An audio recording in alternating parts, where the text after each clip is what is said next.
,85% do desenvolvimento cerebral de uma criança acontece antes dela completar 5 anos. Pesquisas comprovam que crianças que desde cedo são estimuladas a folhear livros, frequentar livrarias e bibliotecas, naturalmente desenvolvem o prazer pelos livros.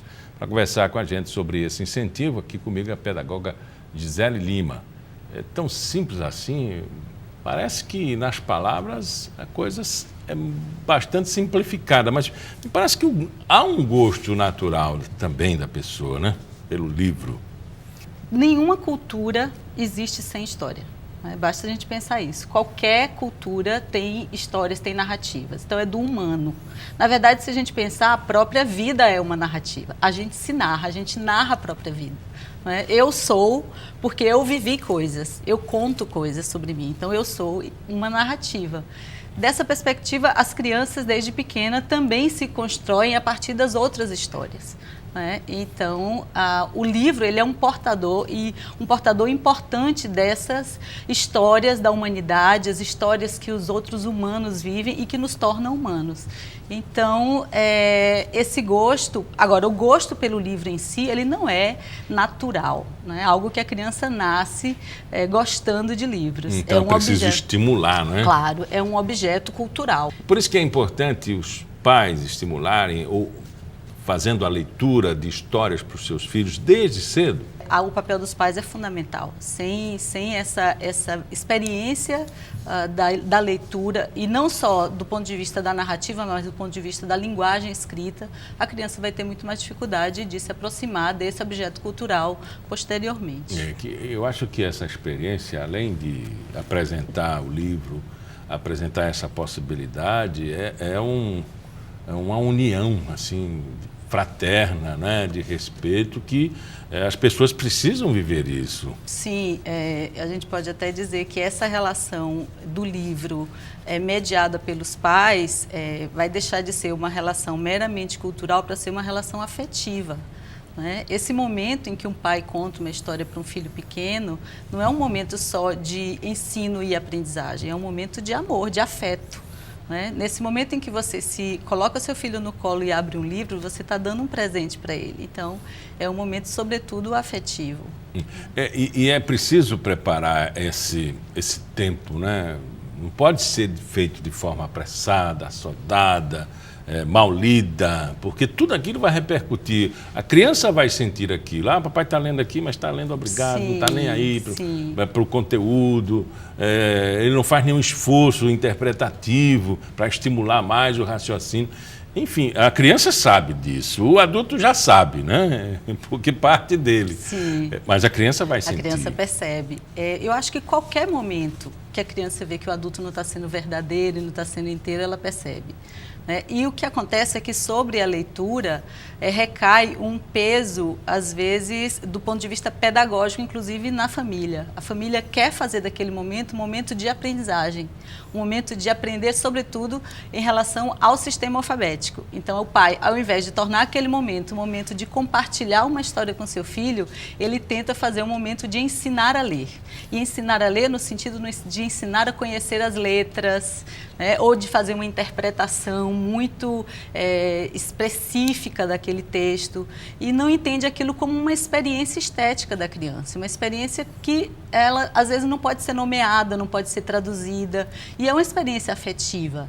Esse encontro do pai, do filho e o livro, ou de qualquer adulto que cuida dessa criança, e a criança e o livro, é um momento de afeto e é um momento de compartilhar uma experiência que é estética, não é pedagógica.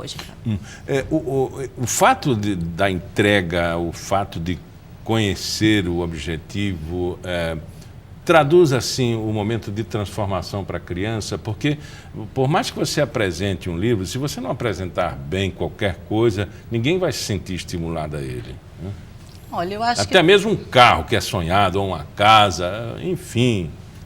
A pessoa precisa estar predisposta e o outro precisa estar consciente de como chegar àquilo. Eu acho que o principal objetivo na primeira infância, em relação à leitura de um livro, é esse momento de prazer. Então, o objetivo que tem que ser compartilhado aí é esse, de prazer. E se o pai não tem prazer com a leitura, se é algo que é forçado, né? Se a família não vive essas práticas dentro da sua casa, a criança vai entender que aquilo é um ato forçado, né? Que é um ato que não é verdadeiro. Então, agora, a maioria das casas dos brasileiros, e principalmente alagoanos, ela não tem, por exemplo, biblioteca, não tem um cantinho de leitura, às vezes sequer tem um livro. Um livro, é verdade. Né?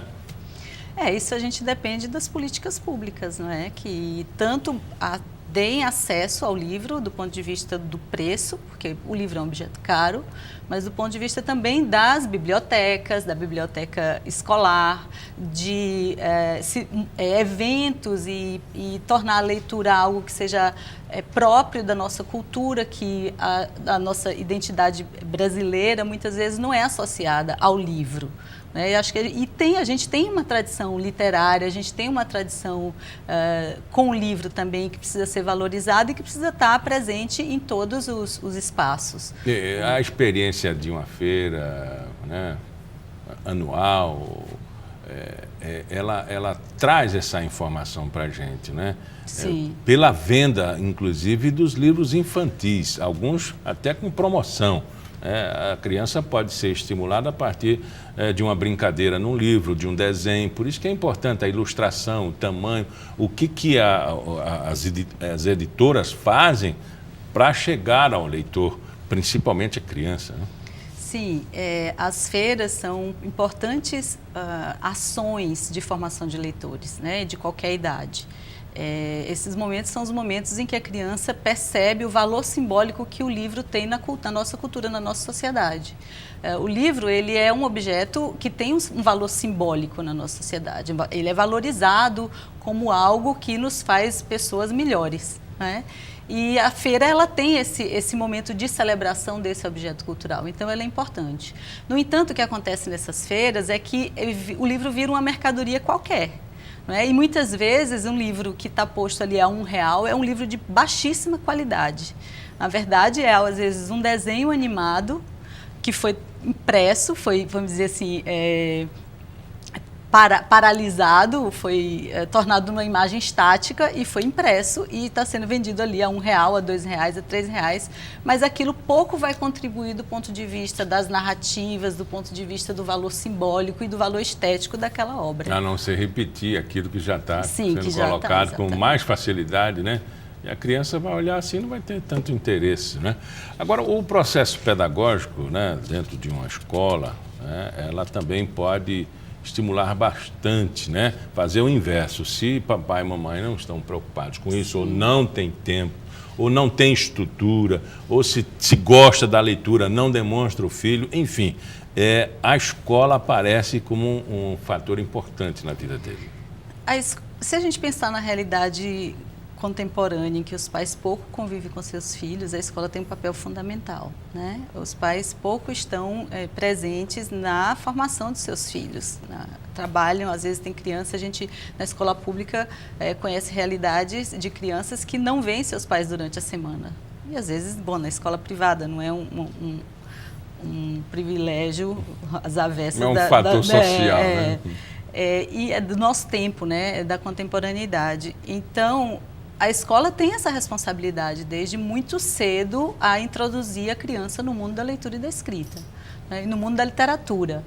Porque a gente está falando de leitura de livro como algo que envolve a linguagem escrita, mas o livro que a gente está falando é sobretudo o livro literário, a literatura infantil, né? E a literatura infantil, ela não é só um objeto de linguagem do ponto de vista estrito, não é só palavra, é também a humanidade que está ali, são os sentimentos humanos, as experiências humanas. Então, uma criança pequena, ela precisa compreender o mundo em que ela está chegando, né? Ela está chegando ao mundo e a gente tem que apresentar esse mundo para ela. O livro é uma forma de apresentar o mundo para ela, um mundo que está para além da nossa realidade imediata, né? E quanto mais rico esse mundo que a gente apresenta, mais essa criança vai ter condições de enfrentar os problemas da sua vida e se constituir como pessoa. O pedagogo vê diferente o livro, né? Ele tem todo o conhecimento técnico, ele é diferente do leitor. Então, eu gostaria que a pedagoga analisasse o livro, né, tentando influenciar o leitor a reconhecer aquilo como um elemento importante. Por que o livro é importante? O livro é importante porque, volto a dizer, ali está a história, todas as experiências humanas, né? Estão todas as experiências humanas. Ali está o medo, ali está o amor, ali está a morte, ali está a nossa ideia de ser humano neste mundo, ali está como se pode enfrentar as dificuldades da vida, ali está a beleza, ali está um jogo de palavras que também diverte, que nos dá prazer. Por isso o livro é importante. Uhum. No nosso tempo, né, nessa correria que é o dia a dia, ainda temos tempo e é em defesa do livro, né, não abstrato, né, mas um livro físico, ele é importante, aquele momento é importante, o livro físico é importante. Sim, a criança, a gente está falando sobretudo das porque crianças às vezes até aparece um 5 e-book, anos. aparece um livro lido, enfim, tecnologias novas. A gente vive hoje numa realidade em que mesmo as crianças que vivem em um contexto social difícil, né, de poucos recursos, elas têm um celular, mas não têm um livro. Né? Elas têm um celular na mão e não têm um livro. Então aí a gente tem 2 desafios como sociedade: fazer com que a criança tenha uma interação com esses objetos que estão na vida dela, que eu acho impossível de retirar da vida dela. Talvez a gente possa regular o uso, mas retirar completamente, que, por exemplo, são os dispositivos digitais. Então, a primeira responsabilidade que a gente tem é de melhorar a qualidade da relação dessa criança com estes dispositivos a partir de obras, de produtos culturais adequados a ela. Não? Porque a gente vê crianças pequenas vendo qualquer vídeo de YouTube no celular. A outra questão é que essa criança possa conviver com esse objeto cultural, que é o livro, objeto concreto, de papel, que ela possa folhear e que ela, muitas vezes, não tem contato. E quando tem, às vezes, esse objeto é muito sacralizado. Então, a criança pequena, às vezes, quando pega um livro que ela vai manusear ou por medo de rasgar, se retira esse livro da mão dela. E é importante que a criança... Cuidado! Pois é, e é importante que a criança manuseie o livro, que ela tenha livros adequados à idade dela do ponto de vista concreto, do papel, da capa dura, que ela possa morder esses livros, porque para esse livro possa fazer parte da vida dela. Né? Como o pai escolher o livro que o filho vai ler? Olha, a primeira coisa que eu acho que é importante retomar é essa ideia, muitas vezes, de que a literatura infantil tem uma função pedagógica, de ensinar algo. Acho que a primeira coisa é um pouco se desfazer desta ideia de que a literatura infantil necessariamente tem que trazer um ensinamento ao final da leitura. É uma experiência de prazer, então é preciso privilegiar isso. É um momento em que a criança tem contato com um objeto e com uma obra que pretende proporcionar a ela, sobretudo, uma experiência prazerosa. A segunda coisa é olhar a qualidade dessa obra do ponto de vista das ilustrações. Não é? A gente está falando de livros para crianças e a primeira entrada dela pela história é pela ilustração, pela voz do adulto que lê para ela, mas também pela ilustração. Então, essa ilustração tem que ter qualidade. O que a gente vê em geral, por exemplo, nesses livros que custam R$1, R$2 nas feiras de livros, é uma ilustração estereotipada, uma ilustração de baixa qualidade do ponto de vista da impressão, do que ela comunica. Às vezes uma ilustração que é muito redundante em relação ao que está escrito, não é? Que não acrescenta nada para a história, é só um enfeite para aquele texto. E uma ilustração pode muito mais do que isso. Ela pode apresentar um mundo muito mais interessante e complexo para a criança pequena. Eu diria que esses dois aspectos, de que o texto, que seja uma boa história, uma história interessante, que não precise trazer um ensinamento, uma moral, e a questão das ilustrações. Obrigado pela entrevista. Pauta Especial fica por aqui. Voltamos no nosso próximo encontro, sempre às 11h30 da manhã, com reprise às 4h30 da tarde. Até lá! Música